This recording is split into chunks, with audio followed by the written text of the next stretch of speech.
morning to you. It must be 5 a.m. Eastern Standard Time somewhere out there on this beautiful Wednesday, the 20th day of October in 2021, because it's time for another edition of Hardison'S Tips. I'm your host, Brandon Hardison. Glad to be with you on this lovely day.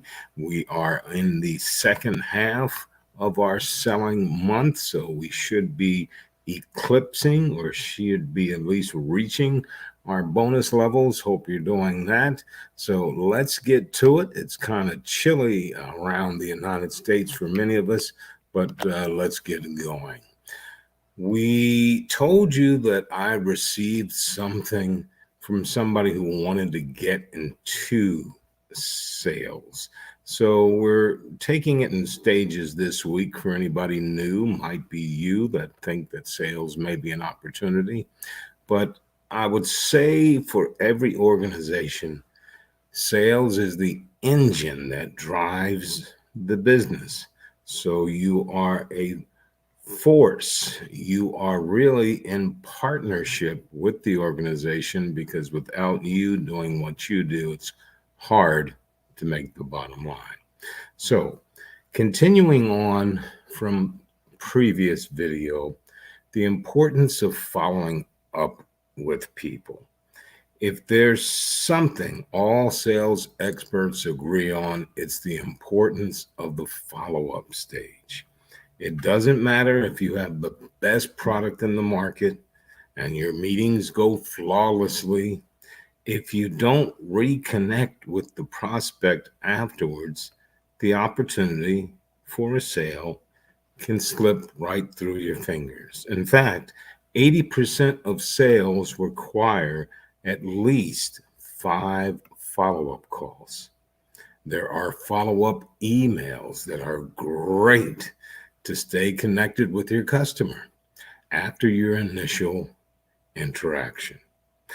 It shows you care enough about their appearance to check, but to allow the conversation to happen at a customer's convenience.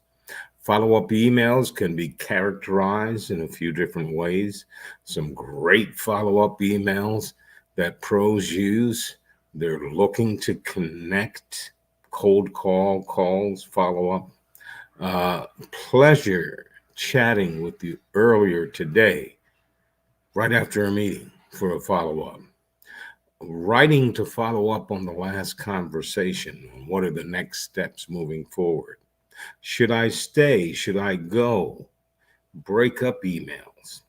Don't let a low open rate for your emails or a lack of response from the participants discourage you. Be persistent. Be fearful. Be continuous. Work on the quality of your emails and your leads. Use rejection as an opportunity. You see, when you give tips for sales, there's no easy way to say this. So let's just get it out of the way. Sales and rejection go hand in hand. Sales and rejection go hand in hand. Facing rejection is always difficult, especially when you're just getting started in sales. Sometimes competitions will swoop in and fly out ahead of you with your potential customer. Some people either don't have a need for your product or aren't in a position to spend the money at that particular time. Didn't mean a month from now, 6 months from now, but at this particular time, they're in no position. So it's important that you understand, please don't take any of this seriously. There might be hundreds of reasons customers may not be interested in what you're selling at that moment, but most of them have very little interest to do with you personally. That's why it's important to control what's controllable, using each rejection as an opportunity to strengthen your sales game and adapt to the needs and concerns of your consumers. Rejection reveals weakness in your sales game.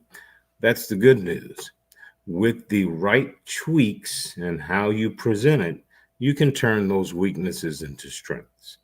Every rejection is an instrumental way in thinking positive.